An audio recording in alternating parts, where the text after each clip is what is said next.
বিয়ে হয়ে গেল যুধাজিৎ ও গুড্ডির। তবে দুজনকে একসাথে দেখে অনুজ মনে মনে বলবে, তোমাকে আর আমার এ জীবনে পাওয়া হলো না গুড্ডি।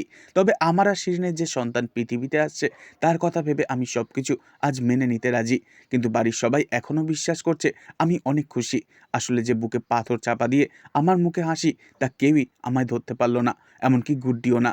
তবে এই আনন্দ মুহূর্তটাকে সাক্ষী রাখতে বিবাহ বাসরে গান গাইবে টুটুল ও ছোটকা মিলে। আর তারপরই গান গাইয়ে উঠবে অনুজ ও গুড্ডি মিলে। তবে দুজনের গান শুনে শিরিন হাঁ করে একবার অনুজের দিকে আর একবার গুড্ডির দিকে তাকাতেই থাকবে। কিছুই বুঝে উঠতে পারবে না শিরিন। তবে বিবাহ বাসর শেষে এবার পালা গুড্ডির বিদায়ের। তবে বিদায়ের আগে বাড়িতে অনুজের সাথে একান্তে দেখা করবে আজ গুড্ডি। গুড্ডি আজ অনুজকে অনুরোধ করবে সব কিছু ভুলে গিয়ে নতুন করে আবারও হাসি মুখে সবটা মেনে নিতে। কারণ পরিস্থিতি ও পরিবেশ মানুষকে বারবার ভুলগুলো চিনিয়ে দিয়ে আবারও নতুন করে বাঁচতে শেখায়।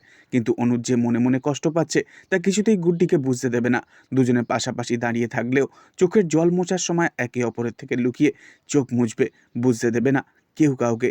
তবে বিয়ে তো হয়ে গেল, এরপরেই হবে বৌভাত। কি হবে আগামী পর্বে? অনুজ ভীষণই খুশি গুড্ডির বিয়েতে।